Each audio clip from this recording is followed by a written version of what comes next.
Morning all. So I'm late. I'm always late on a Thursday. How are we all doing? All good? Everybody enjoy FOMC last night? Bit of a roller coaster one last night. Really interesting comments from the Fed. Very not doom and gloom, I wouldn't say, but very undecided, shall we say. Still defending the we're not going into a recession stance, but also not offering any guidance from now on as to rate changes moving forward, which is a big we haven't really got a clue what the hell we're going to do kind of statement, isn't it? That's the way I read it anyway. So we got the 2.5%. Morning Diamond, morning Ladder, morning Fabio. Got the 2.5% as expected, which is kind of what I was expecting because they don't tend to go off plan, the Fed. They are very clear usually with their guidance. But that's the thing that's changed. Obviously it was a sea of red during FOMC. But there's a couple of comments in particular. Take estimates for rates next year with a grain of salt being one of them. There was, we don't believe we have to have a recession. Of course, we don't believe we have to have one. Doesn't mean we're not going to get one. But the path to a soft landing is clearly narrowed. Things aren't quite as rosy as we thought they were going to be. But there was one in here where he basically said, we're not going to offer any more guidance, basically. Can't remember where it was, but could take 2 to 2.5 years to get out of this mess. But yeah, there was one, I can't remember, find it now, it's going to bug me.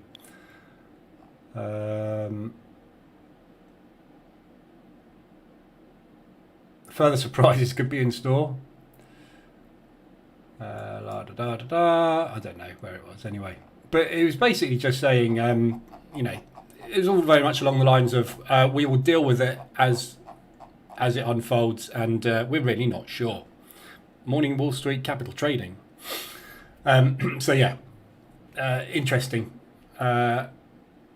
results last night. So we didn't get the pump on the Fed on the US dollar because they were very bearish yesterday. Today we've got GDP at 130. I don't think that's going to do a lot today because the GDP is kind of a reactionary indicator. It's not a leading indicator. So it's kind of an outcome of what the Fed does with rates, etc. So I wouldn't expect there to be too much movement off of it. But if the market is going to make a move off of yesterday's movement, then that's probably where they're going to do it. But we'll see how the morning unfolds when London opens and see what London makes of it. Other than that, we've got just other bits and pieces of GDP and unemployment claims. So that's it for today. There's no other news today. So yesterday I had a red day, look, minus 0.02%. So I basically yesterday put some aggressive positions on. That's the wrong one. There we go, live. So I tried an aggressive pound US dollar yesterday here. Oh, too dark. There. So as we pushed up off of the news, we got a retracement. And then we tried to push up and make a new high, and we didn't. We got another retracement on the 5 minutes. So I jumped into a short there, looking for a quick play back down. Because quite often in FOMC, what they will do is do, a double-ended stop hunt and then retrace if there's not going to be any movement, any news. Morning, Stevie. That's what I was playing, but it didn't work. So I had the stop placed on that, and obviously got stopped out on it. So that wiped out my profit basically for yesterday because it was an aggressive position. So we pushed up, obviously, the market reverse alerts in EA put another trade on, as it should do, and I've taken an aggressive position on up here as well again this morning. So I've got aggressive positions on all of my trades at the moment. With these, I need to put a stop on that.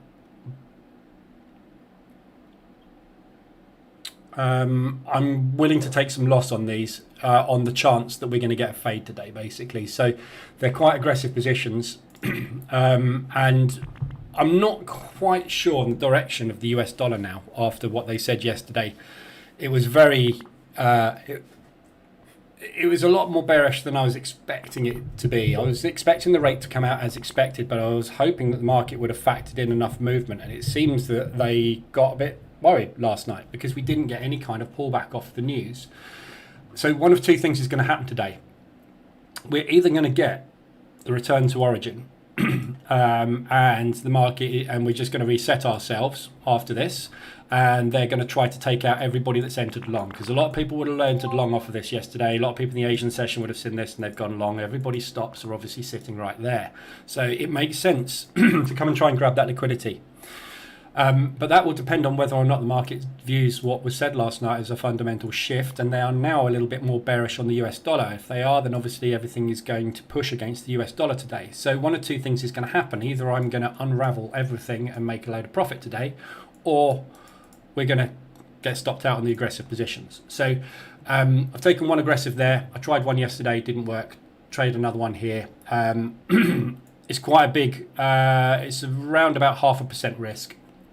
I'm happy to take a 0.5% hit. I've had a 16% month so far.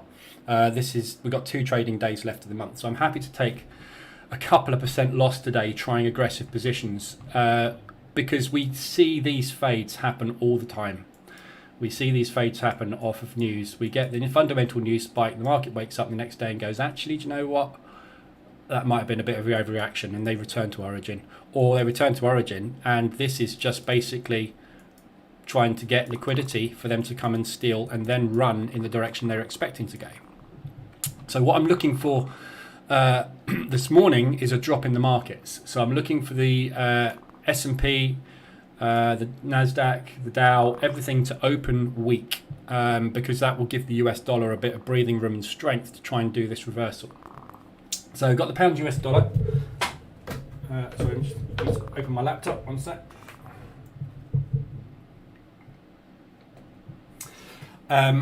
The Aussie dollar CAD I'm in as well. So again, I've got some aggressive positions on this one. The Aussie dollar I was hoping was going to undo a lot of this overnight. It didn't manage to. Again, same thing with the Aussie dollar CAD. I've got an aggressive position on here. Stops in place.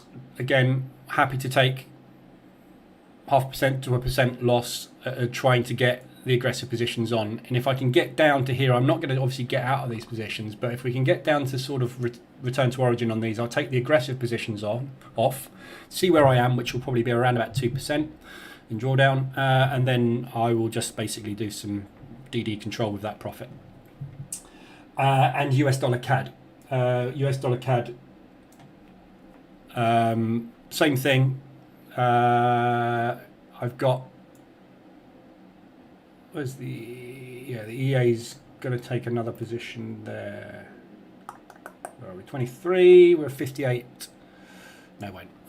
So with the US dollar CAD yesterday, I put one on. That was a normal position. I put one on here. So on a break of that high. And then I had a limit order set here, which we tapped this morning perfectly and did a 3-bar reversal. You see the stops there on this limit order. So it's an absolutely tiny risk and the rewards up there. The reason for that limit order is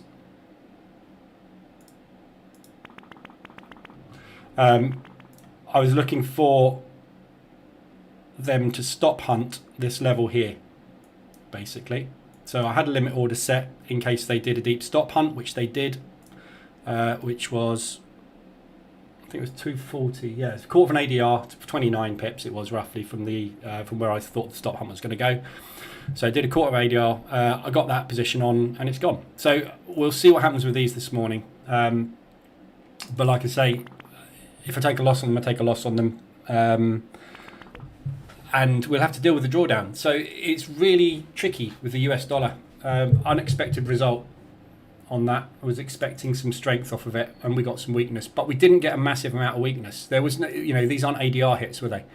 If you look at the actual movement that we got off of FOMC, it's 100 pips on 116 ADR. So we didn't actually get ADR hits off the US dollar. So it wasn't a massively strong move. If it was a fundamental shift, I would have expected them to do a couple of hundred ADR, which we didn't get.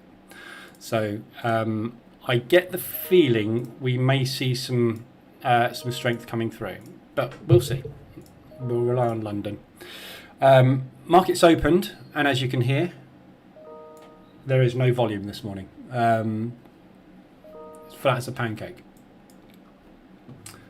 Just turn tick strike up. There was a little bit of selling come in this morning, but we haven't actually gone anywhere really. So look at that for an opening range. Put a doji in at the opening range, you can't even see the candle lit. So the market has come down at the open, or is trying to come down at the open, which is a good sign because that'll give us a little bit of US dollar strength, but nothing much happening there. So we got massive spikes on the S&P yesterday. Made a $1,200 loss on the futures account yesterday again. I just couldn't get it yesterday. I got stuck in a trade in the morning in Globex because I said I wasn't going to trade Globex. So what did I do? Took a really good looking fade on Globex. Got stuck in it for the whole morning basically because all we did yesterday was basically push up and sit there and get stuck. We did pretty much the same thing in New York. We just literally got stuck, and then obviously FOMC pumped the hell out of it. So again, looking for that kind of resistance bounce. So we'll see. Big old earnings as well. Earnings are not as good as expected. Sorry, I'm just trying to find. My brain's gone. Hang on. Where am I? Who am I? Where am I? What's going on? So yeah, big old earnings day yesterday. Aftermarket last night, which is what's going to affect the market this morning. We had mainly Qualcomm, Facebook, Ford, and Etsy, the big players. The pre-markets, we've got MasterCard and Pfizer this morning, which are coming out before the New York Open, and then we've got Amazon and Apple and Intel, and Roku after market. So tomorrow is the last real turbulent day on the indices, because after that we're kind of back to it's still a lot of pretty big companies coming out, but this is earnings week. This is the big one of the fortnight. And we are 3/4 of the way through it now. So there should be a bit of movement on the exchange this afternoon. Be interesting to see what happens in Globex this morning, whether or not they decide to just dump it this morning as well. So just be prepared for that movement today. I've decided, because I'm off next week. I'm up this week, just about, not great. I've had 2 losing days on the trot in futures. I had a good day on Monday, but I'm above break even for the week. I'm off next week, so I've decided probably I'm toying with the idea. I might just trade micros this afternoon and tomorrow in New York, but I'm not going to trade Globex. So I don't really want to jeopardize any money the week before I go on holiday, and because it's so turbulent, I think I might just try micros, just try trading 3 to 5 micros at a time or something this afternoon. But I will try and record that session because I keep promising I'm going to on the futures, for those that are trading futures, and stick it in the futures room. But yes, so that's where we are. Oil, we got out we got out of it. Look, we got out of the line. That trend line that everybody's going to draw different. We're out of it. Everybody will draw this slightly differently depending on where they pick. The way I like to draw, or I used when I was using trend lines. I don't use them very much, very rarely. But the way I used to draw trend lines was between the first and the last touch. So depending on where you put your trend line, you might have it there, in which case we're just testing it now. You might have had it there, in which case we tested it 2 days ago. You may have had it here, in which case we're just testing it now. But I like to use the last peak always for my trend lines, just because that's the way I was taught to do it, and it kind of makes sense to me. So for me, we've broken it. We're out. And that's what I was saying about where we are. We've put in this new higher high, so market structure shift, and then we put in a new, pick whichever you want, but a new lower high. So I'm now looking today for a higher high, and that will confirm market structure shift to the upside for oil to carry on up to 125, 130, 150, wherever it wants to go. Obviously, I'm targeting, as you can see, ADR today, which is the most recent highs of the last couple of weeks, which is about 102, 103 a barrel. So I'm holding on to that oil, and the reason I'm holding on to that oil is because I've got faith in oil at the moment, yeah, I need some profit in the bank. So my phone's going mental. I just want to check why my phone's going mental. Not very professional. It's probably the family WhatsApp group. Yeah, talking about stuff. Insane, usual, mundane stuff. Morning, Harry. In your view, what's your view? Just a view on US dollar Swiss. I'm stuck in it with some drawdown. Yeah. So I'll go through all the pairs this morning and see where we are. I'm not overly worried at the moment because, you know, I start to get not overly worried, but my comfort level is about 15%. So I'm well within my parameters at the moment. If we get up to 10% today, and I've taken a loss on the aggressive drawdown control positions that I've got on, then I'm going to start to think, right, this US dollar situation is a little bit more dire than I'd anticipated. But I will go through them all. I'm just going to quickly cover the indices first. And we'll start in reverse order today. We'll do US dollar Swiss. We'll do US dollar first. DAX yesterday, we're stuck in the control candle still. Here, I don't foresee us getting out of this particularly fast. Very, very difficult. We've gone into a very tight range on a lot of these, on a lot of the everything basically at the minute, but especially on the indices. Well, after this big push up that we had, the DAX is stuck at the minute. Very difficult to call a directional bias on it. At the moment, it's kind of with the indices, which is kind of where I've come unstuck a little bit this week.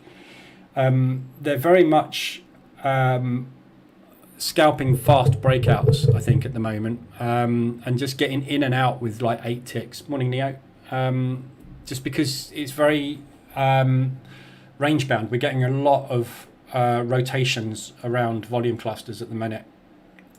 So selling the high and buying the low of the volume clusters, that's the type of trading I just can't get on with. But that's the play at the minute, is to try and trade the volume cluster ranges, and you can only get sort of 4 to 8 ticks out of them at a time, which is why I don't like trading them.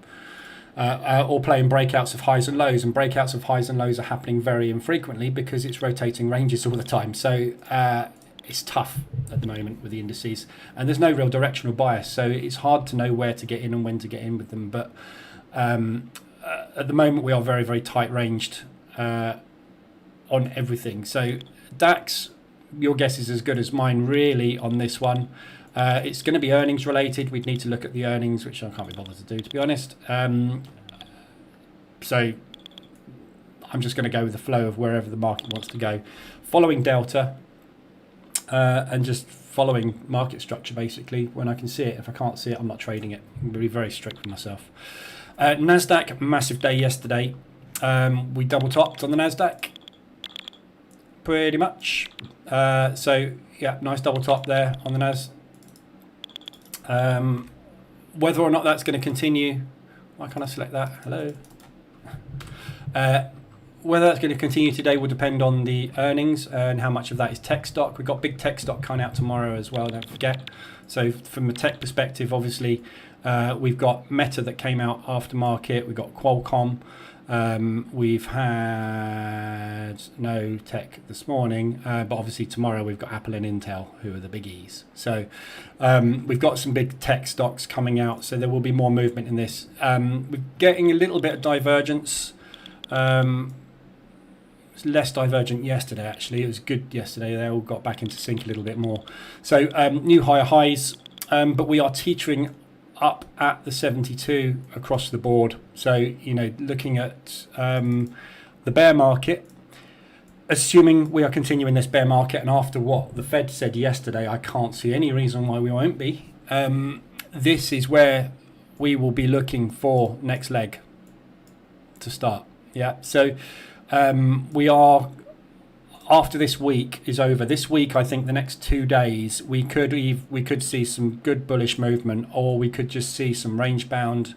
Anything can really happen over the next few days because it's more earnings related, it's more fundamentals for the exchanges, obviously the earnings of the stock market. So we could see a bit of flip-flopping around, but as of next week onwards, I would be looking much more of a bearish stance moving forward. So looking for that continuation down, and obviously we've got levels where we think we're getting down to. So I think we've got a decent chance of at least one more leg. Whether or not we come back to COVID lows, I doubt, but that all depends on what happens with recession over the next year or so, doesn't it? Yeah, it's taken us 7 months to get there. That's all. Expand that into the future, another 6-7 months to Christmas. If we continue in the bear market, and if we go into recession the way that we're going, there is no reason why it couldn't hit the lows there. We could be looking at sort of 6.5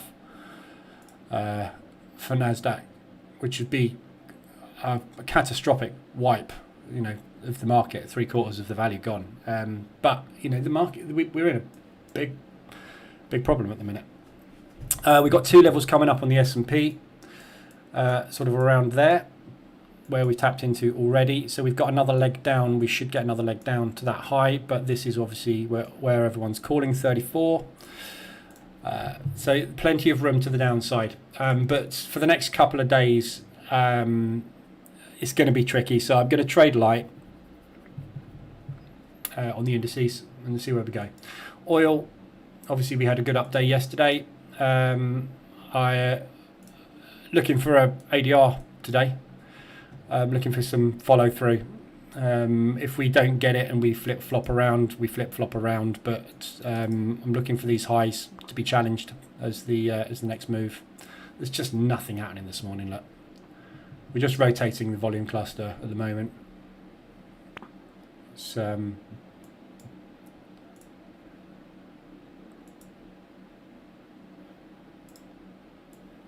that's the ES so far today at the market open. In fact, I think we've done that. So grand total of about 16 tick range so far this morning. It's not happening. Right, so that's the indices. How did Bitcoin get on? Oh, bit of a recovery on Bitcoin yesterday. So it's creeping, isn't it? Potentially, if that bullish engulfing holds, we take out a new high. We have market structure long. So that level there, I would say, is your line in the sand. If you are trading Bitcoin, 24,260. If we break 24,260, we've got a shot at moving up. But this is going to be dependent on indices, obviously. So you know, there's all sorts of levels you could pick. You can put your sort of resistance anywhere you like there, but somewhere around there is resistance. So if we break that high, we've got clear sky all the way there. So we've got a lot of movement to the upside on Bitcoin.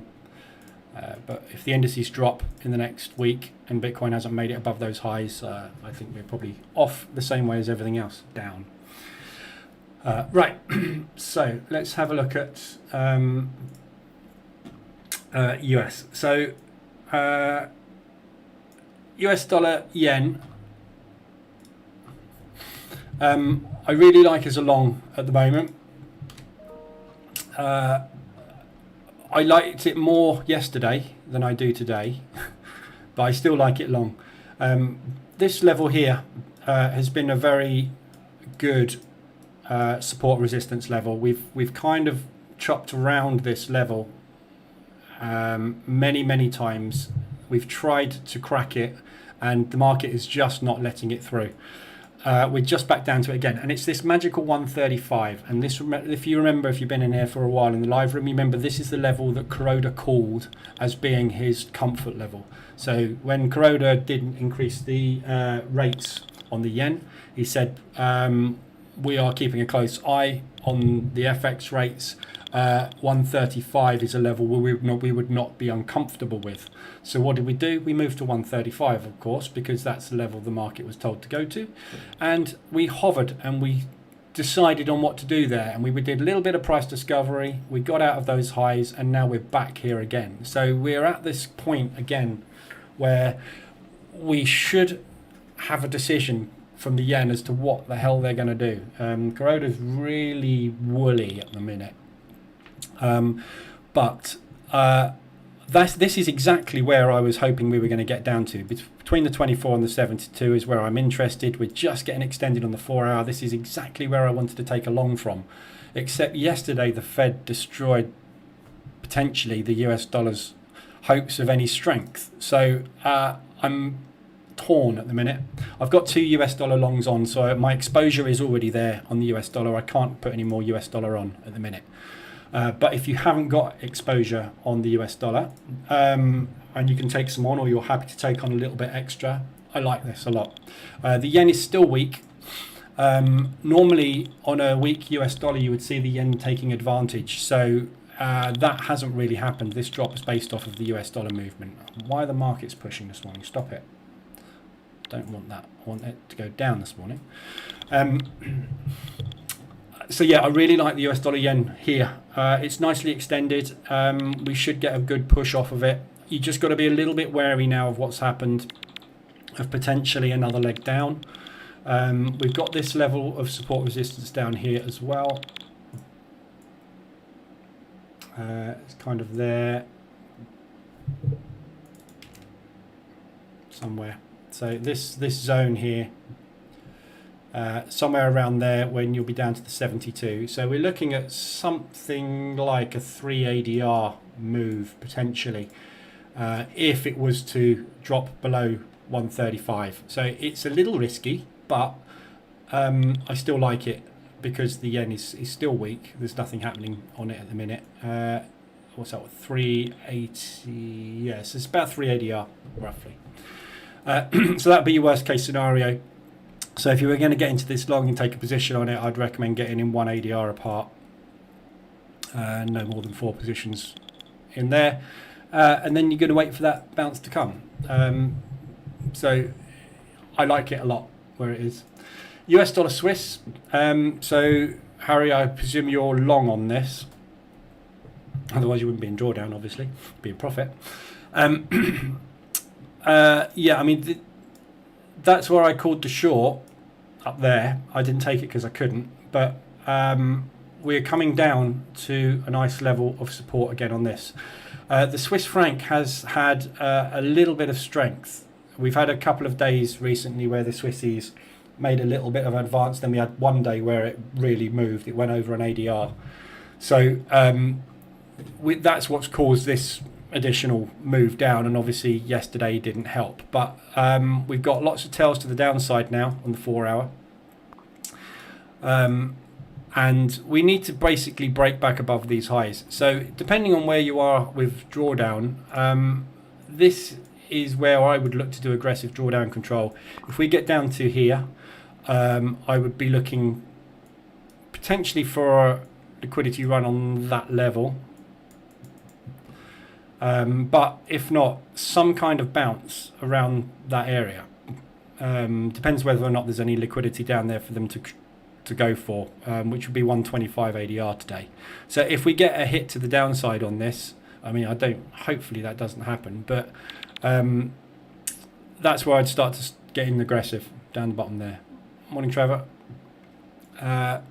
But yeah, I mean, upside. The trouble is you've picked a strong currency against a strong currency, which means you get quite a lot of chop, and then you get the huge strength movements. This is the Swiss franc rate announcement. You get these huge strength moves, and unfortunately yesterday we had a bearish one. But look at US dollar Swiss. You could take an aggressive drawdown control position on this, as I am at the moment on all of my US dollars.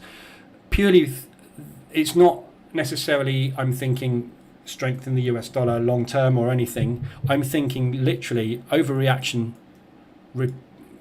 repair. Basically, we get that happening a lot. We get V-shaped and A-shaped recoveries on news spikes where the market goes, oh my god, actually it's not as bad as we thought, and it's the same whichever way it goes. So that's what I'm looking at this morning. So you could get an aggressive right now, stops under that low, or under the low of the 4 hour, and just go for a big position, half of whatever you've got on. You might take a little loss in it, but then again you may undo the entire position this morning. That's what aggressive drawdown control's for. We have just pushed up back above those lows, so depending where this holds, where it's going, difficult obviously. Back to where we dropped from would be the first stop, but yeah, that's what I would do with it. US dollar Swiss, I would look at getting in with it now. You're just about to get a reversal at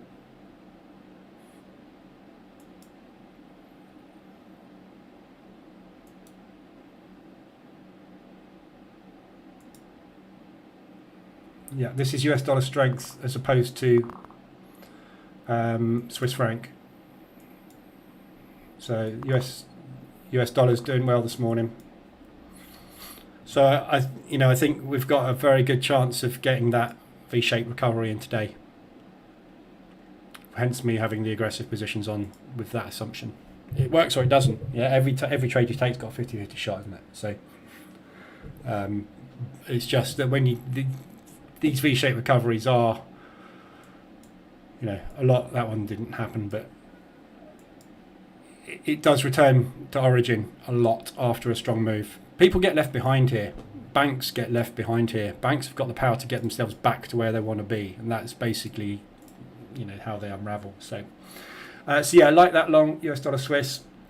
Obviously, just look at levels as backups. So this area here, we know this double bottom was an area where we tried to break it and we were not interested in it. So there's going to be limit orders sitting in this zone. Yeah, it's very rangy at the minute, isn't it? What do people do in a range? They set limits to buy and sell at the highs and the lows. So you will find buyers will come in here. How many? Depends on their bias, really, doesn't it? So that's my take on that one anyway at the minute. US dollar CAD. Obviously, I'm in this one at the minute. God, it's flat as a pancake, isn't it? Nobody is interested in the stock market this morning whatsoever. So we've got a lovely tail put in on the hourly. All the liquidity's gone now. So this candle here has taken all liquidity for any moves to the upside for the last 2 to 3 weeks. All gone with that candle. If anybody was long and they hadn't exited their positions, they have now. So it's cleared room to the upside. Whether or not there is going to be any faith in the US dollar or strength this morning, don't know. Or today, it's going to be real, 50-50 shot. But there is no liquidity left to the downside. So either yesterday the market has shifted bearish or not. So we will find out. That's all we can do. But I like it where we are down here. This is a good strong level of support. We've held this level 3 times now. Well, 4 times if you class that, because we couldn't get through it yesterday, could we? This morning they flushed everything. So it just looks like a lovely liquidity run. But we are making lower lows and lower highs. So we're at the bottom of the channel, which is to our advantage, because bottom of the channel will get bought up, but the top of the channel will get sold. So that gets me out of break even if we're going to hold the channel, which is fine. We'll see. But you know, we could equally just flush out today. At the moment, nobody's doing anything. So it's very, very, very weak London Open, isn't it? There's just nothing happening. There's no volume anywhere.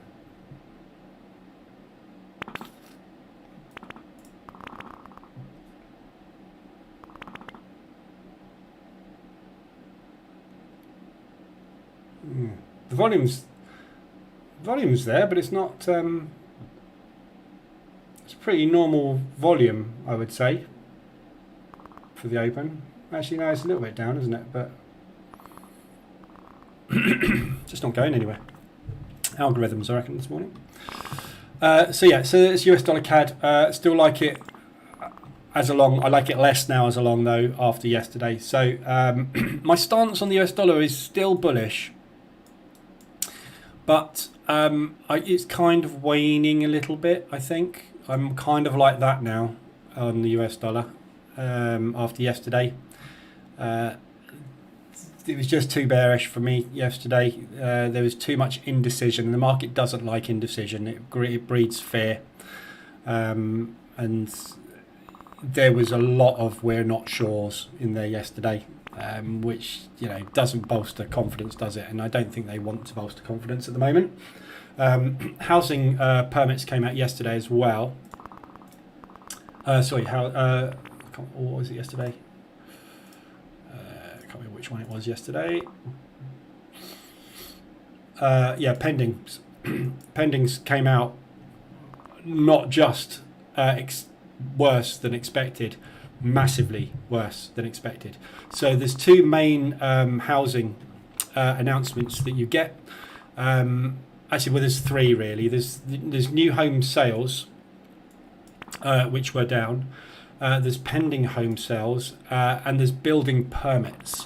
The building permits are the most important because getting a building permit means that you are going to be building new housing, which is good. It creates jobs, it boosts the economy, it does an awful lot, building permits. So if they release more and more building permits, it means the economy is flourishing. That's the big one. That's what they call the leading indicator. These are the reactionary indicators. So these are a reaction to monetary policy. Pending home sales is basically, if this goes down, it means that the housing market is slowing because people are not moving house because either they can't afford it, or people that were going to buy housing because they're not they're owning their own house at the moment, they're not doing it because they're keeping their powder dry, i.e. they don't want to spend their money. So either way, this is an indication of recession, which is why yesterday I think they had to come out and say the soft landing isn't going to be quite as soft as we thought it was. Yeah, that's a big indicator for that. So there's a lot of negatives yesterday. So my stance on the US is kind of changing. From a short-term basis, though, as far as the market's concerned, they've got an imbalance to sort out today. So I'm going to take full advantage of that if they can manage it. New Zealand. So business as usual on the New Zealand US. New Zealand's fairly neutral at the moment. Obviously, you can see we're in a massive downtrend. But again, obviously with the US now, might go a little bit higher. Difficult. I'm not taking any more US on, obviously, myself, but this is in a really good spot at the moment. We've just taken, hit a kind of double top area. This is this area of balance here. It's a previous support resistance. So this area here is a good rejection area. I think I said about this one earlier in the week. It's spot on where I'd love to take it. Obviously, yesterday it got unraveled a little bit So I think we need to really just give the next couple of days a chance to unravel and see what the market is going to make of the US dollar. We've got such a turbulent week. We've got all the stuff happened with FOMC. We've got all the earnings reports throwing the stock market out because the stock movements are changing based on earnings. So everything is kind of moving odd this week. We need to give it time to settle down. So today and tomorrow really is a case of let's see where the market takes the US. If we get a massive bear day put in today, we know that this was just a manipulation move and they're actually not that bearish on the US and they factored in what was going to happen. But we don't know. We will wait and see. So shorts on this one at the moment. Again, want to see some extensions. We're not getting any. Just looking at ADRs today. Should have covered those first, shouldn't I, really? We've got a couple of ADRs in there. Obviously, you can see it's yen-based today. So we'll quickly look at those first. New Zealand I got up to. Aussie dollar yen. Big move down there. So this is obviously reactionary to the US dollar. There was no overnight news on the yen, was there? I haven't missed anything. I didn't get a chance to look in detail.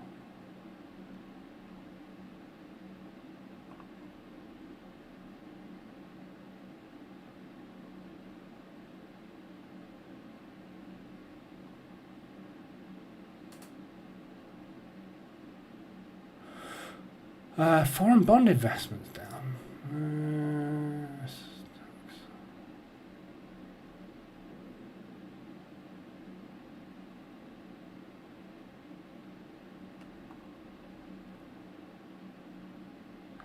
Yeah, there was some overnight news.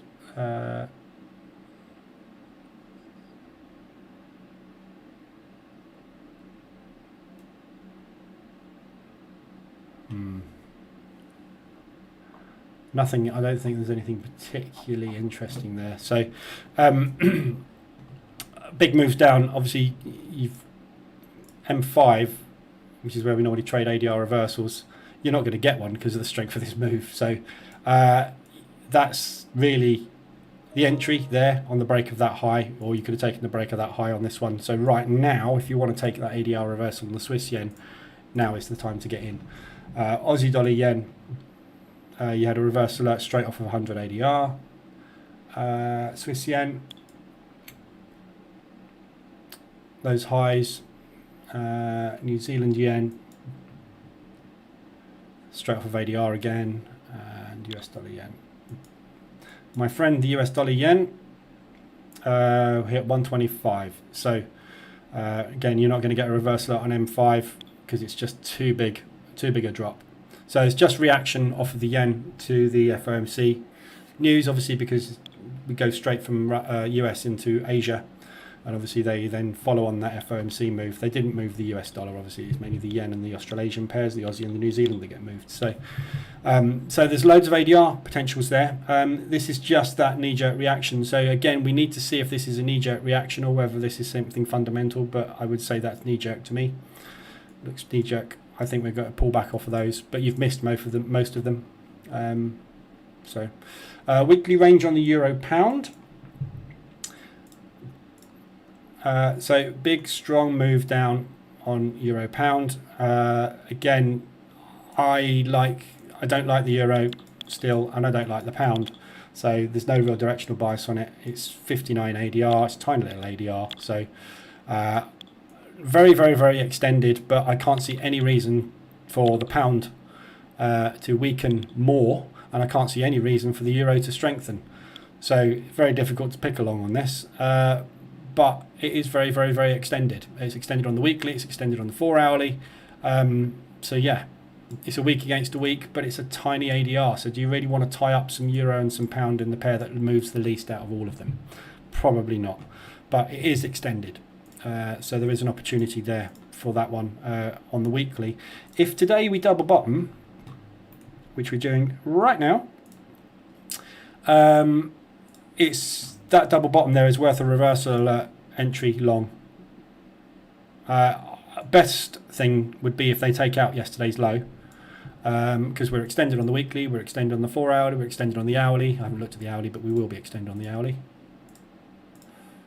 Oh no, we just come out of extension on the hourly. We're extended on an M5 rather, which was one I was just looking at. So yeah, if we can take out that low of yesterday's low and then get the reversal alert, that's a nice little long. So good opportunity there on that one. Hourlies, we've got Swiss yen and US yen we've looked at.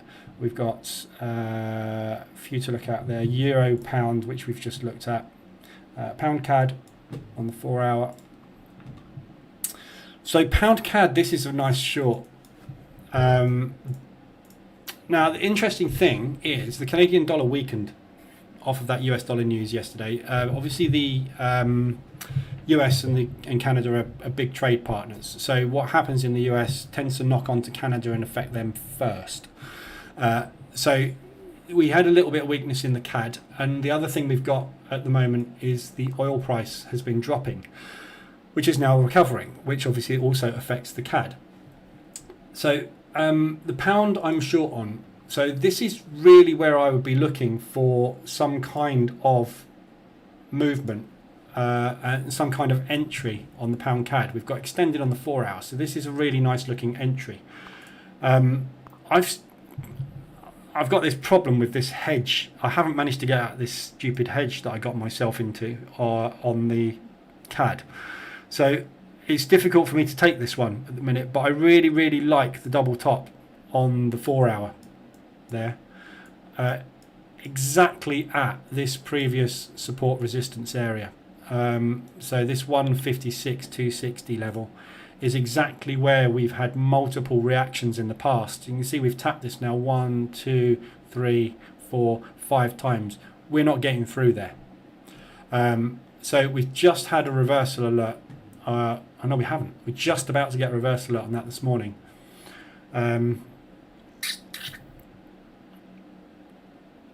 Which doubles me short on the doubles me long on the CAD. Which puts me in a bit of a mess, doesn't it? But I really, really like that. I've got no pound. Oh, I have got a pound short on. Of course I have pound US dollar. I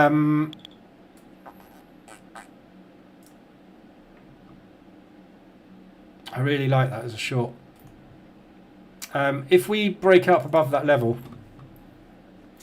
we're coming up here, basically. So that's where I would look for the next potential bounce if we break that level. So we're looking at roughly 150 pips, which is just over an ADR. So the next level of resistance on this, you've also got this level here as well, which is potentially resistive as well. So we had support, we pushed down through it and rejected it. We tried again, we hit it again, rejected, then we slammed through it, and then we came up, rejected it twice. Came back through it, rejected it, rejected it. So again, we've got another strong resistance level there, following on from that one there. So you've got one which is roughly 3/4 of an ADR to an ADR away. So if we get in here and it does actually push further, we're going to get even more extended on the RSI, which means that the market's going to be more ready for a profit take move if it does push higher. And then we've got two really good resistance levels. So from a position trading perspective, that's a really, really nice short. You've got a short bias against a long bias. Everything is just pointing in the right direction on that one. So it's a good looking trade. I'm just toying with the idea of whether or not I want to get into it. If the US hadn't reacted as it did yesterday, I'd be jumping all over it, but I'm just a little exposed, so let's go for it.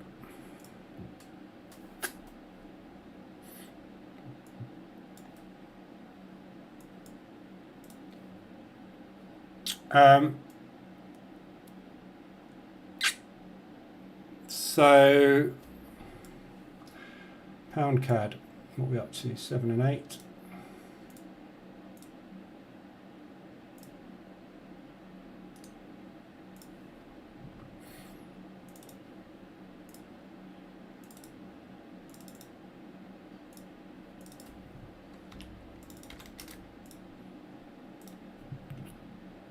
Okay, so entry is going to be 155, 645-ish level when we get that break.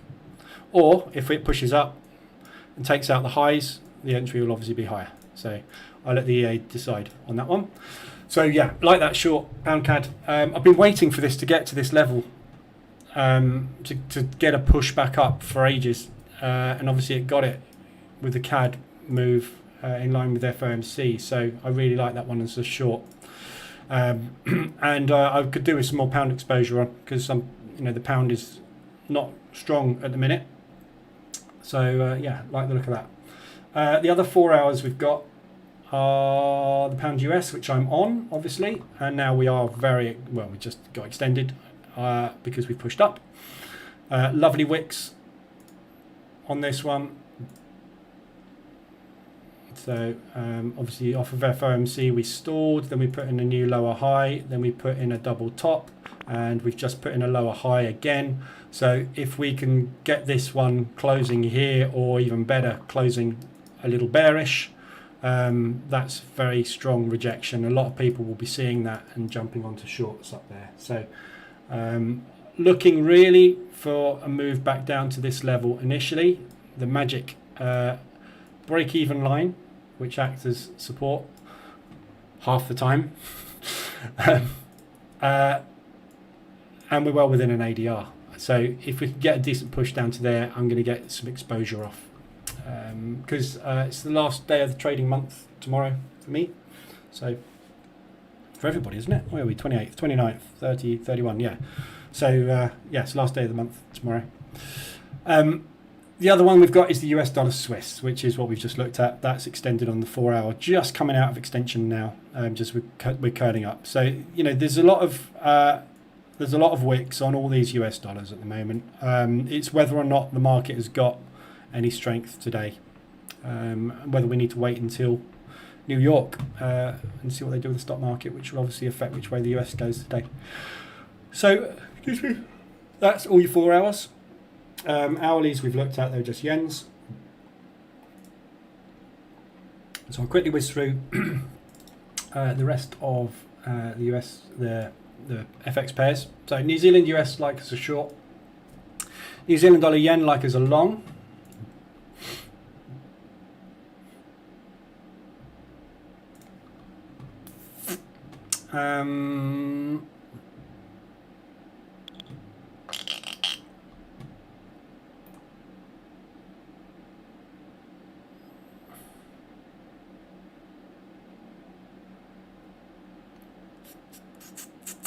That's a really good bounce as well.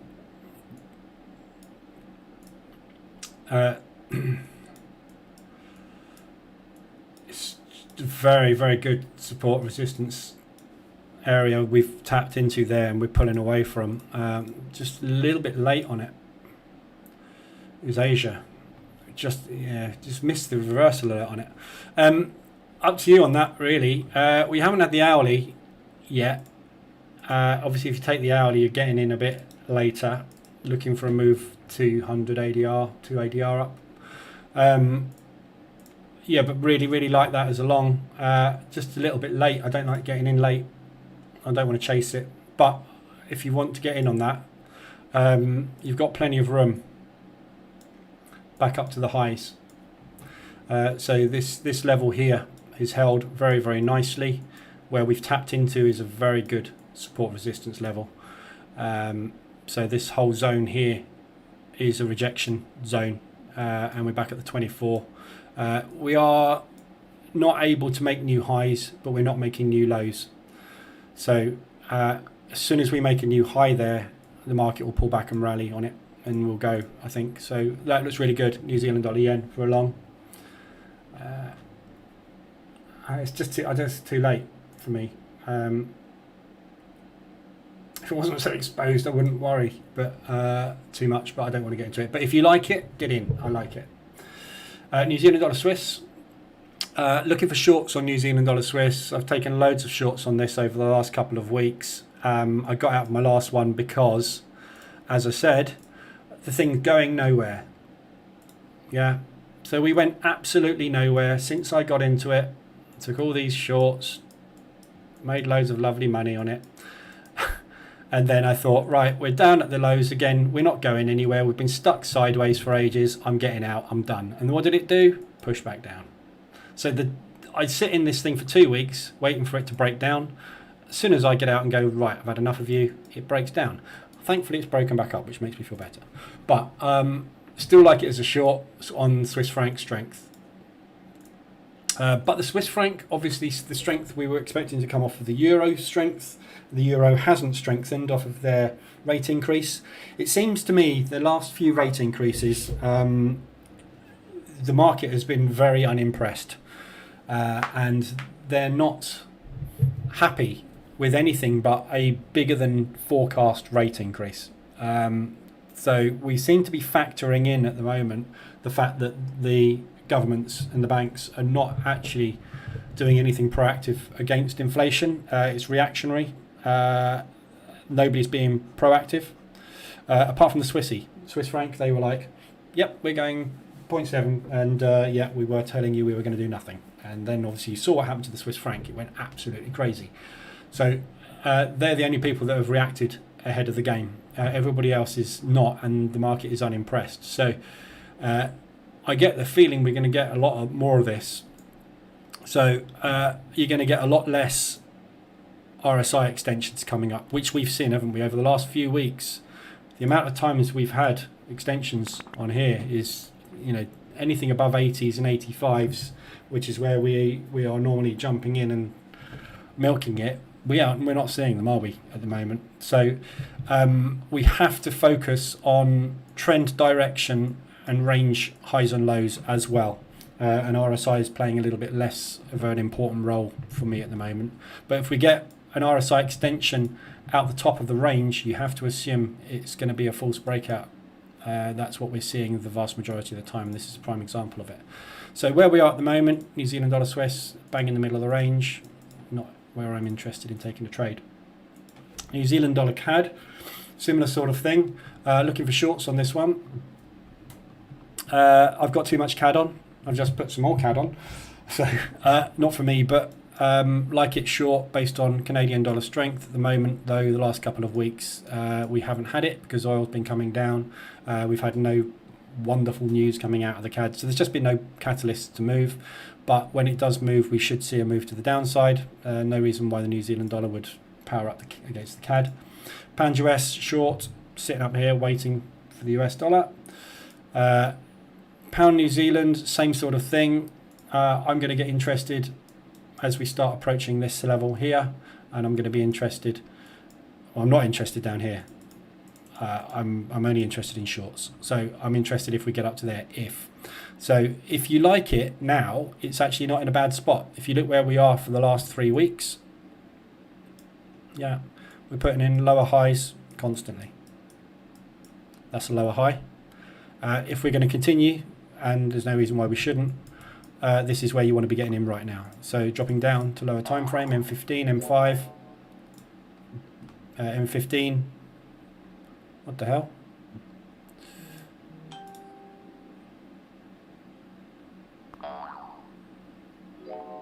What's going on?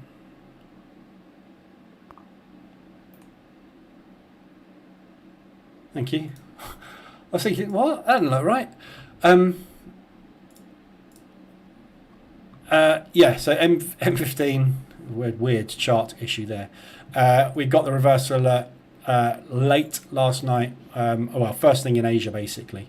Lower highs going in, lower lows going in. So nice shift in market structure.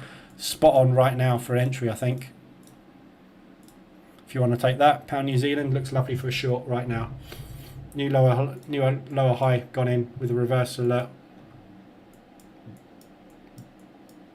Yeah, lower lows being put in. Yeah, structure's down. So yeah, looks good for shorts. Pound yen, we broke out that symmetrical triangle, haven't gone anywhere. There's no volume. There's just not enough volatility at the moment. I like it long, but it's not my favourite long of all the yens. So I'm not really interested in taking pound long on anything. especially against the yen, which could power up at any minute. But I just think it's less and less likely the yen is going to power up as well in this foreseeable. So I like it long, but not the best of the longs. Pound Swiss, like it short. We got a lovely bounce off the lows. We're putting in lower highs at the moment. We are just doing a liquidity run of the recent high, which on M15 is yesterday's high. That reversal alert today could well be the one. So we've obviously got the new market structure short. So as long as we don't invalidate that high, it's ready for shorts now. So this is ready right now to start looking for short entries, M5, M15, depending on what you want to do. But that looks really good for shorts. Worst case scenario, we've got a couple of double top opportunities. We've got tons of areas that could act as resistance coming up within sort of around about an ADR. Failing that, you're coming up here. So if we get above this level here, we've got clear space there. So planning for this, you're looking at roughly an ADR up to that high. You're looking at roughly an ADR and a quarter up to that high, and you're looking for somewhere around about 3 ADR up to there. So if for any reason the pound strengthens up to such an extent it gets up to there, and the Swiss franc weakens to such an extent it allows it to get up to there, you're going to be 3 ADR. The chances of that happening, I think, are very remote at the moment. The Swissy is definitely stronger than the pound, we know that. I can't see any reason for the pound to strengthen up. So yeah, we're off. Morning, Mark. Yeah, so I like it as a short. You can jump into that one right now when you get the reversal alert, M15 or M5 potentially. Pound CAD. Like it short, again, same thing. I like all these pounds. I love this move on the pound. It's brilliant. We've been waiting for some movement to the upside on the pound so we can get in short, and it's doing it right now. It's giving us double top, entry, short, RSI extension, lovely. Jump in, like it. Pound odd, bit of a mixed bag, the pound odd. I'm not really interested in this until we get back up into the highs somewhere. So I want to see, I'd kind of start to entertain it probably at the 72. Maybe at the 24, but I'd rather wait for it to push a little bit higher. The Aussies are weird at the minute. There's no power in the Aussie much at the moment. There should be more. Morning, RK. So by the time you get up to here, the 24 will have come down on top of you. So you're going to play the 24 bounce at that resistance. We've got a very resistive area here coming up as well, which takes you into this propulsion gap there. And then failing that, we've got this massive area of balance followed by a massive area of balance where we're going to get resistance. So you've got so much resistance. The chances of this cracking through all of this lot to these highs is hard. It's very, very hard work. This is like, if you think like a market profile, yeah. If we've got a double distribution profile like that, the market will rotate and muck about in an area of balance here and here.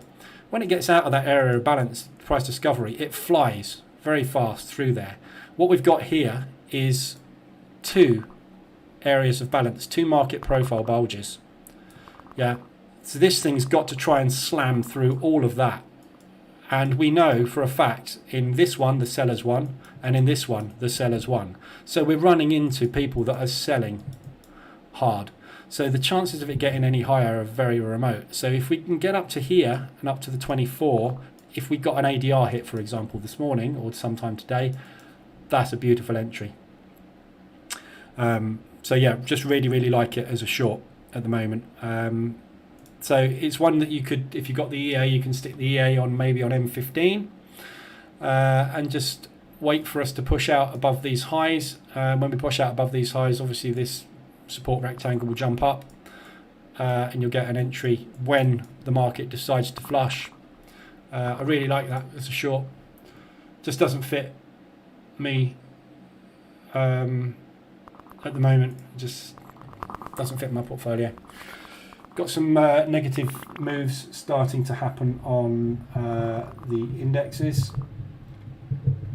Can't see much strength in the US dollar yet though. Euro US, like this more as a short before yesterday. I'm less impressed with this as a short. I want to see an RSI extension on this, or I want to see us to get up to this this area up here. So somewhere up around 150 ADR. If we got any kind of push like that, we're going to start then getting into this chop where we're going to start to find resistance. We'll have the 72 coming down on top of us. So there's lots of levels up here where we should get a nice entry with low risk and a high chance of a flush and a profit take move, or a continuation move to the downside, because obviously this is massively bearish. So it's, in my opinion, with what happened yesterday with the US dollar, it's a little risky taking it now, but equally this could just go from here. I'd much rather get up there or up there. Yeah, so this zone 150 ADR and above is where I would love to see it, and I'd be interested in a short up there if I got out of some of the US dollar that I'm in, which is unlikely. Because for this to get up there, it means we've got to have US dollar weakness, which means I'm going to go into DD on my USs. So it's not something I can take, but I'd love to see it up there. If we get up there, just set a little alarm, you know, just set an alert there to say, tell me when we get there.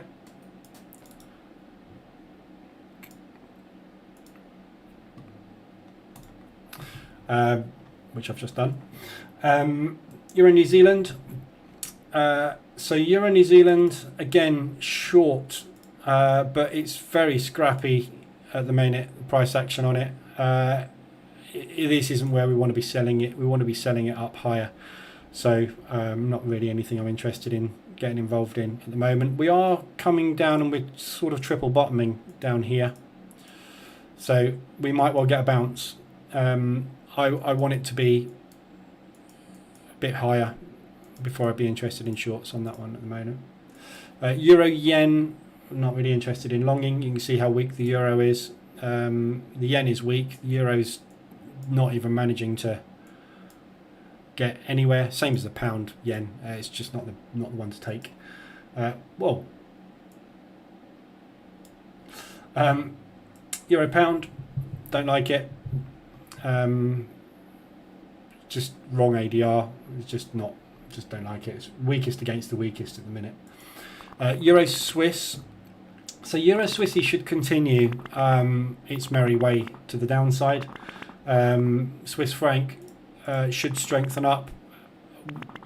The thing that's going to drive this is going to be the Swiss franc. So this is that push I said about we got on the Swiss franc. Yeah, we had a lovely little push. We had a lovely little push the week before on it. So we're getting these pushes on the Swissy every now and again, and this is typical of what the Swissy does. It powers up and then it stops. It powers up and then it stops. That was the rate announcement. Ever since then, the euro's got nothing. So literally with this one, you're looking at flag breaks. It's flag, pole, flag, break. Flag, pole, flag, break. Flag, pole, draw it properly. Flag, break. So literally this level, if we get to that, you could take a short off of it. You've got lots of support and resistance coming up on the way. So it's very, this is one of those ones, you know, I keep saying we can't time our entries. We know the market's going to go up and down, and it's going to go up and down through time. The timing element is the part that no one can ever tell. We don't know when the market's going to move. We can extrapolate where it's going to go, based on where it's been, but we can never tell when it's going to happen. This is where I would say, if it got to there's your first entry, but you might have to take a little bit of heat on it because it could push up higher into any of these levels. But look what it's got to get through. For this to get higher, it's got to get through all of these sell zones where the market has just trodden on it constantly, yeah, and battered it down. At any one of these points over the last month where we've had institutional players stepping in and dropping this, they are going to defend these areas. So it's very unlikely the euro would push against the Swissy unless something changes and Lagarde comes out and says, whoops, we didn't put the rates up enough. We're going to have an emergency meeting and we're going to put another % on. Yes, then the euro is going to go through the roof. But chances of that happening, it's not going to happen, is it? So until then, Euro Swiss is a short. I mean, you could stick the EA on this and say, take every reversal alert, and just get me in half an ADR apart, and I think you would just keep milking it short. But obviously I would like to start it at a point of interest. So there today, 98,140. If for any reason the euro can push us up to 98,140 today, just had a reverse alert short, so it might not even get there. It's only there, look. Not far away. So literally, liquidity run of the Asian highs. If we can get that today, there's your first entry. We've got this big propulsion gap up here. This is a proper propulsion gap as well. So there is a big target up there at ADR. So again, entry here somewhere, second entry half an ADR apart. Highly likely you're going to get a push from that. So love Euro Swiss short. I'm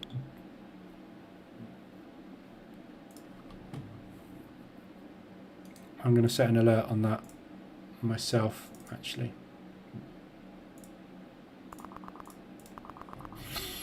So yeah, I like that short a lot. EuroCAD, we've got some selling coming in at the moment.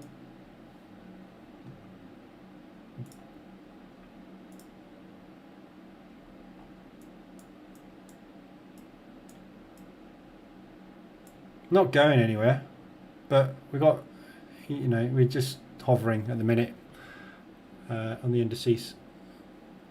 I'm not actually able to make any progress. We're just coming to the lows, so we're down at the lows at the minute.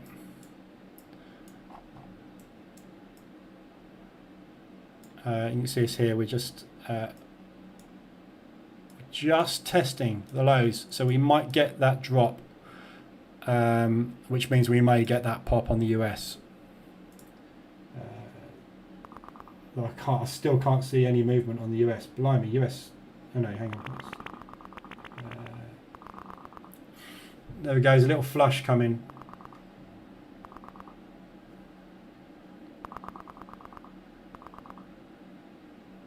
Uh, 40.12. We flushed a grand total of 3 ticks. Stuff that is just, don't get involved in futures this morning. Seriously, you'll get murdered. Unless you're going to buy the value area lows, then yeah. Other than that, oh no, there we go. A little bit more. EuroCAD, I like as a short. We've missed it. I like it up here. I don't like it down here. Euro Swiss, I'm going to seriously look at getting into that today. 150 the monthly, that doesn't matter. It's monthly range. We've got 1 day to go in the month. I'm not going to play on monthly ranges with 1 day to go.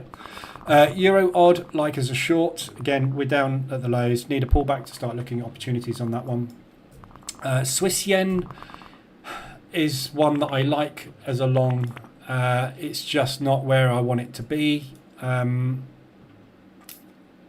We've just taken out the lows. Actually, let's have a look at this on a lower time frame.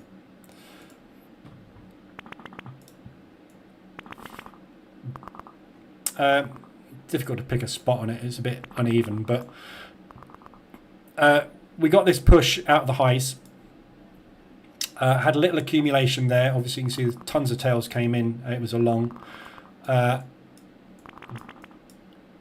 That is our resistance, current support level, which we've just double tapped and pushed away and made a new high there. Obviously, this is the yen strength that we had coming in Asia off the back of FOMC. So this is a little bit like all the other USs at the moment, in the fact that we should see it at least return to origin. Depends on when we're going to get the Swiss franc strength, but this is an area I really like from an hourly perspective. From a 4 hourly perspective, you see we got the extension down there. From a 4 hourly perspective, it's got potential to drop down to here. So it's good from a short perspective, short-term time frame perspective. So if you wanted to get on this on M5, this is an ADR bounce. You're not going to get the 5-minute reversal alert, obviously, because it's all the way up there. But we have just broken those highs quite convincingly. So this is exactly right now where we should be looking at a long on this one.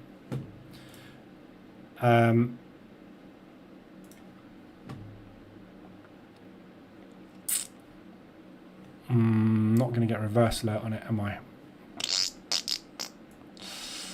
Tricky. So all I would be looking for really initially is an ADR move, something like about 80 pips, possibly 57, 60 pips, something up to these lows here. So push back up to there. That would be kind of worst case scenario that I would look for. Best case scenario obviously is that we are at the point on the higher time frame where we are just going to come off of this level and go for new highs. So that would be a case of holding over the weekend and obviously waiting for that move to start. But we really need some Swiss franc strength to come in. And again, I'm not quite sure. It looks really bullish though, doesn't it, at the moment?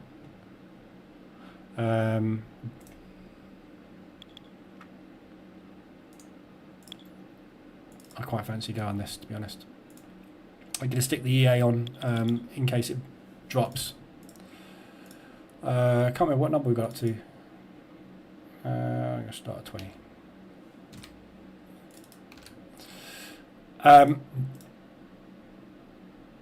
So 0.3 is long. What I'm going to do is these two highs here. So this high here, and this high here, where we double topped. I'm just going to include the spread in it, and I'm going to put a buy stop there.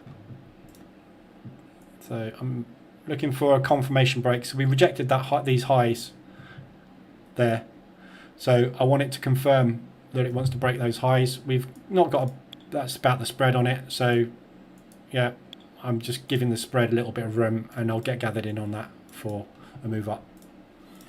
So Swiss yen, like it. That's the yen. I'm looking for a yen long, and if this triggers and it doesn't work out, we're looking at somewhere around about a 2 ADR drop down to these lows before we're likely to get a bounce. This is quite. We've also got this level here as well, potentially. So there is potential for a bounce there as well, which is not too far away. That's only around about half an ADR away, 3/4 an ADR away. So that's where second position would go in. Third position would go in down there. If that fails, we've got problems because it means the yen is really, really strong. But I like that from where it is now, purely based on the 1 hour, that 1 hour bounce, that 1 hour support, which is holding very, very nicely. So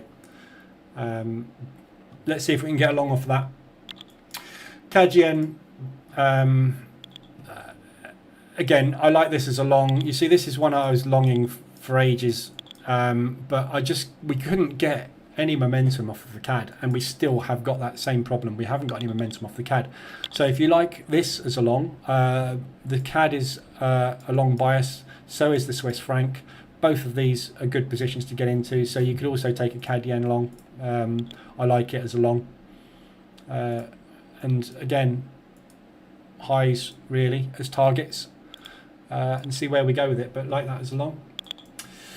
CAD Swiss, mess, horrible mess. Just no idea, not interested. Aussie US short, again double topped on the Aussie US at the 72, exactly where I would expect us to start and move from. Really got to see what happens with the US dollar today. At the moment, it looks like London is a no-show. So I think we're going to have to wait for New York to see what they do with the US dollar today. There's obviously, if you're getting in right now on these, you're an early adopter, so you're getting in right at potentially the start of that move. If the US dollar powers up. If the US dollar doesn't power up, you're close enough to being extended that the market isn't going to want to push too far before it starts to put a reversal in. But if we break back above that 72, we could break to the upside. But you know, looking at the market at the minute, and the way things have been, you know, for the last sort of 3 months or so, nothing's changed really. Apart from potentially yesterday, we don't know, and this is the difficulty with this trade right now. If FOMC yesterday, they'd come out with that 2.5% rate, and he'd come out sort of bullish and said, yeah, we're still anticipating the soft landing, nothing really to see here. Yes, we may get a little bit of a recession, it might last a year and a half, but we're going to do this to combat it, blah, blah, blah. The market would be bullish on the US dollar. What he actually came out with yesterday, and says we're not going to get the soft landing we thought we were, and we're not going to give any guidance on rates because we haven't got a clue what we're going to do. We're going to react depending on what happens with inflation. House prices have started to drop and everything's going spirally. So we've got this position where if the US dollar is going to weaken, the Aussie is going to take advantage of it. Where's it going to go? Don't know, but it's a long way away, isn't it? So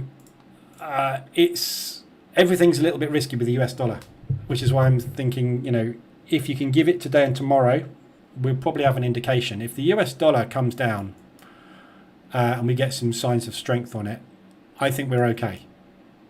If it doesn't, and we get an accumulation and a little bit of a push, maybe we should be, instead of that or that on the US dollar, maybe we should be more like that. Don't know. But you know, we're not going to be able to tell. We have to wait for the market to give us those clues as to whether or not the US dollar is bullish or bearish at the minute.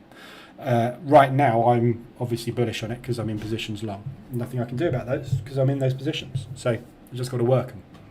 But if you're taking new positions, that's the decision you've got to make there. Technically, beautiful. If you want to be super secure, take the 4-hour reversal alert. Or hourly. I doubt you've had one hourly yet. No, you've got weird looking reversal alert because it was in an accumulation and obviously the FOMC triggered. But there's your reversal alert short, 69,840. Aussie dollar, New Zealand dollar is a long still. Again, this is just one of those ones I just got timing wrong on it. I was long. It wasn't really timing wrong, was it? I mean, you can see I made a killing out of this long. But like the New Zealand dollar Swiss, I gave up on it there because I was like, this thing's just not going. What did it do? Pulled back and then went. And you can see that's what I was expecting it to do from the very first trade that I took. It just took 5 weeks to get there. But, you know, doesn't matter. As long as it's moving like that, I don't care because I just get in there, get out there, get in there, get out there and just milk it. But right now, we have just taken out those highs and we are rejecting hard up here. So weak Aussie dollar. So I like this because I've got Aussie dollar CAD short, and the weaker this thing is, the better. But I like it long still. From a long-term perspective, you can see there's really no reason to be short on this. We're looking for opportunities to buy it. So pullbacks into support, 24.72. Rinse and repeat of what I did basically previously. So at the moment it's all in the wrong spot. I want it somewhere around here, you know, so I want it somewhere in here, or potentially I think here for the support bounce. We've reacted already at that level. If we get down and double bottom, I'd be comfortable getting in there because we haven't got far to go, have we, before we're going to find further support. But right now it's on its way down, so we just got to wait for it to come down. Aussie news, Aussie yen, again another good looking long opportunity, but I want it deeper ideally, but I still like it long from a bias perspective. Not right at the moment though. Aussie dollar Swiss is a short based on Swiss franc. We're waiting for these Swiss franc pushes. The Aussie dollar's not doing too bad against the Swissy, but it is still a flag. We need the Swiss franc to power up. So like it short. Lovely support resistance holding at the moment. Lovely wicks. In fact, this looks spot on for a short-term play now. It would be not much nicer if we'd just taken that out, which we didn't. We just took out yesterday's high. If we can take out the weekly high today and pull back, I really, really like the look of that. But you could get in. M5, you just had that yesterday's high taken out, reversal alert, there was your entry there, and we've retested, so we've got a nice M pattern reversal, break of those lows. So with these reversals, if you miss them, there's still opportunities to get in, yeah? So if you miss the initial reversal alert, you can wait for the retest. If you miss the retest, you can wait for the break of the low. A bit like a head and shoulders, yeah? You wait for the break of the shoulders. Yeah, you wait for the break of the bottom of the M. Yeah, you wait for the break of that. So there's your entry. If you want to get in this one, when we break that, we've got room. So looks good, Aussie Swiss for shorts. It's in a good spot. The bias on the Aussie is, for me, kind of like that at the moment. So it is kind of a longish against a long. The Swiss is a bit of a longish at the moment, isn't it? So Aussie dollar CAD, I'm short. Still short. Waiting. Canadian dollar. Need the Canadian dollar to strengthen up. The Canadian dollar is just useless at the minute. You can see I've been stuck in this thing for a while. That was an initial entry back here. So yeah, we've just been gradually moving up for the last 2 weeks. I've been taking some profit out of it, and I've done a little bit of drawdown control on it.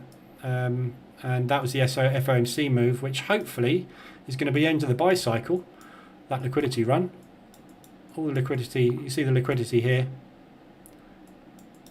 Grabbed liquidity, grabbed liquidity, grabbed liquidity, grabbed. Now, buy cycle, accumulation, sell cycle.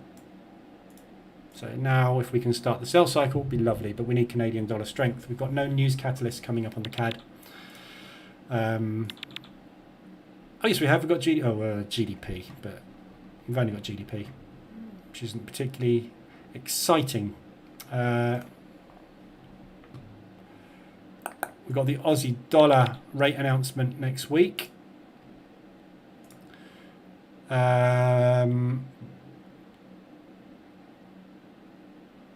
interesting to see what the forecast is on that. You see, this is how you get on top of inflation, yeah?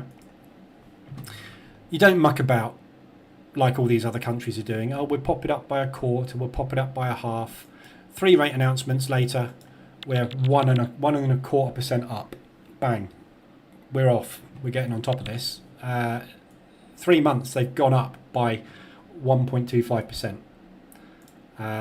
That's how you get on top of it. Not mucking about like the euro, sitting on 0% rates for 6 years and then going, oh, maybe we'll go a quarter. Oh, no, tell you what, we'll just do a little half. No, you're screwed. You've been screwed for 6 years. You need to pump that rate. Yes, it's going to cost, but if you don't get on top of it fast, you're going to collapse. And the market was not impressed, was it? So big moves on the Aussie potentially next week. We haven't got the forecast yet, but if the forecast comes out at something like 2%, the Aussie's going to get a little bit stronger. So hopefully I can get out my Aussie dollar CAD short before that happens. Yeah, we got Bank of England as well. Rate again 1.25 next. Oh, I'm missing all this next week. I'm not here. You know, 0.1 to 1.25. We're getting on top of it. I get the feeling we're going to go for 1.75 to 2. So we should be up to those levels. We're kind of not getting on top of inflation. Things are still spiraling. Energy costs are still going up. So I'd be very disappointed to see anything less than 1.75 there, and so will the market. So interesting to see what the forecast comes out as, and see what basically they do with that. So that's everything at the minute, recapped. As I said, I'm not here next week. I'm off holiday for a week. And then I'm back the week after. I will be around though. I'll still be managing my positions. I won't take any new ones on, but I'll be in the Telegram group as and when I'm not in and out the pool and all that sort of stuff. But I'm back tomorrow, obviously at 7:50 anyway. Steer clear of futures today. There's nothing going on in the futures market. Where are we? 14. Yeah. So you see that this is what I was talking about yesterday with the value rotations. Move.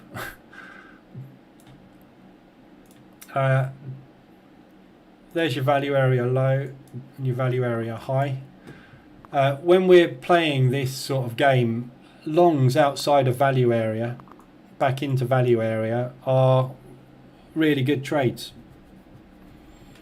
You see you got what, 1, 2, 3, 4, 5, 6, 7, 8 tick downside move, and then we pull back up 10 ticks back in, or 12 ticks back into value.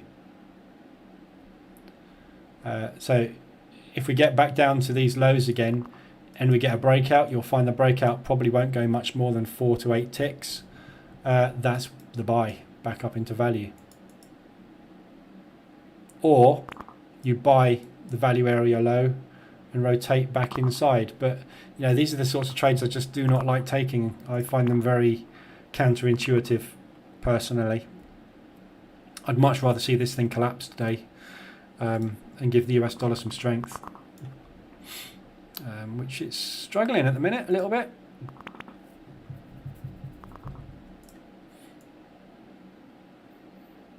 So I want to see this high break and the reversal alert, ideally.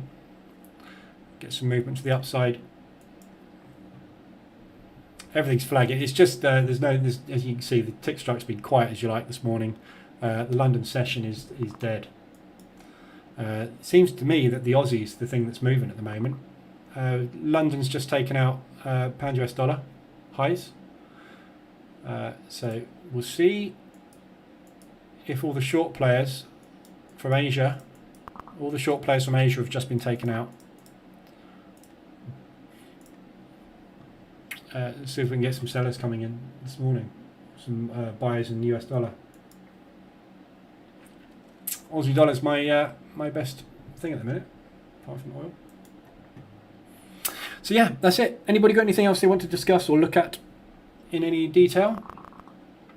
Like I said, I will try and video a future session. I want to do a couple really and stitch together a video showing good and bad of everything, because there's a lot of sitting around waiting obviously with futures. So but I will do that. It's on my to-do list to get that video done. But as I say, I'm just not so much waiting for the right conditions, but I'm just waiting for me to have some time to actually focus on it, because I very much dip in and out and do other things. So I want to be able to sit and just wow, it's big sell orders coming there, 71 contracts.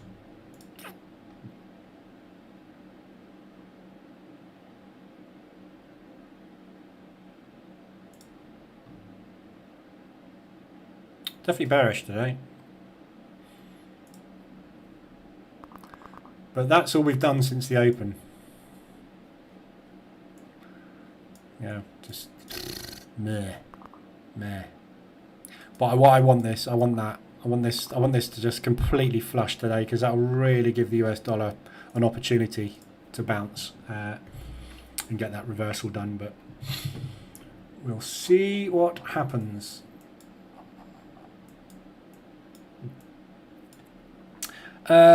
Looking forward. Oh, what's the video on this? Yeah. Looking forward to what? Looking forward. Yeah, I'll get that done. I'll try and get it in this afternoon. I also want to make what I want to do really with the futures is I kind of want to get quite a few sessions together, because you've got to wait for different sessions. So I don't want to, if I did 2 sessions like that, they're the same session basically. I want a a nice double distribution session. I want a nice rotation session. I want a nice trend session. So you've got to kind of go through multiple days waiting for high volatility day, a low volatility day, so you can kind of stitch together a not so much a playbook, but a what to look out for on different types of days type video, because there's nothing like that out there that I've seen. All the education is very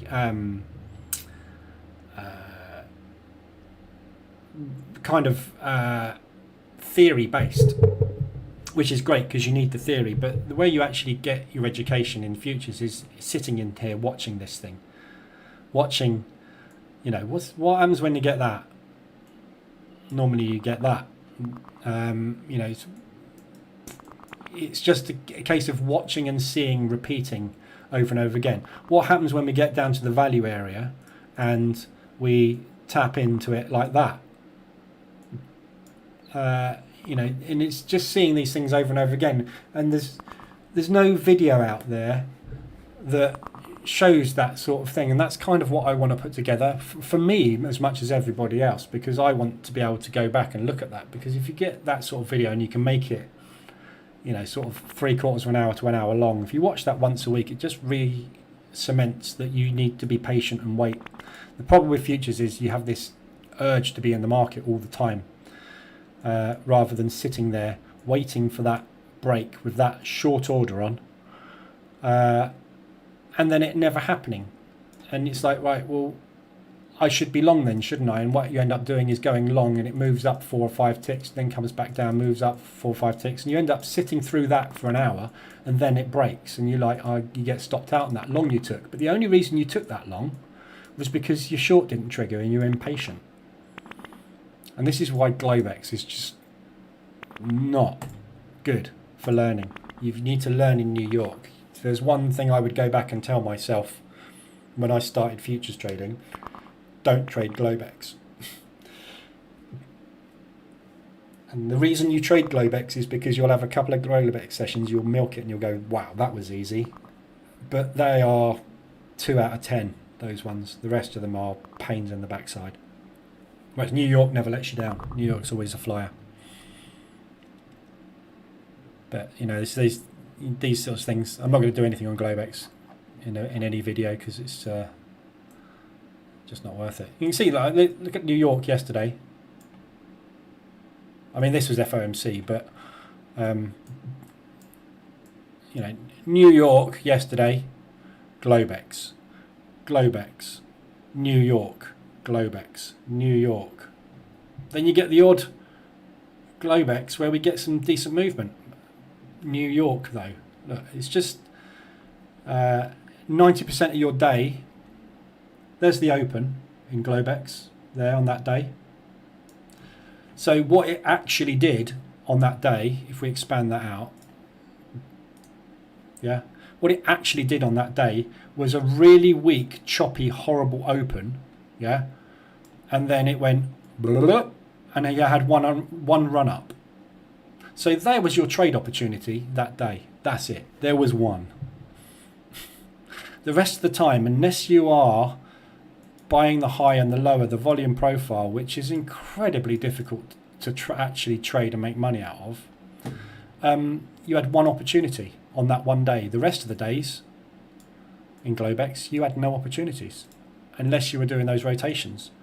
But rotational trading is, it's chop. Yeah. You take a short there. If you haven't taken profit there, you're stopped out. You take a short there. If you didn't take profit there, you're stopped out. And the problem is, when you take a short, you need to take 4 to 8 pips out maximum. And it's just very difficult for people to do. For me, anyway, I just can't do it. I hate rotational days. Can't trade them. I need things to move. Breakouts, I like breakouts. But anyway, I'll do some videos on it, and I'll stitch them all together. I want to make one master video. I don't want to make a load of videos on futures because it's not my bread and butter. But it's getting closer to my bread and butter, though, to be honest. Last month was 15 grand. This month's not looking like 15 grand at all. But anyway, right, that's all for today. I haven't got anything else to discuss, so just keep it tight today, and just, if you've got US dollar positions on, try and get some aggressive drawdown control on, but be aware you may have to take a loss on them. But if they play out today, and it doesn't look like London wants to really do an awful lot at the moment. It's starting to move a little bit now, but we may have to wait for New York to actually get some volume in, because it doesn't look like there's much happening in the London session. So it's a waiting game, I think, today. Market's in shock after yesterday, and it's just building up the courage to pick a direction.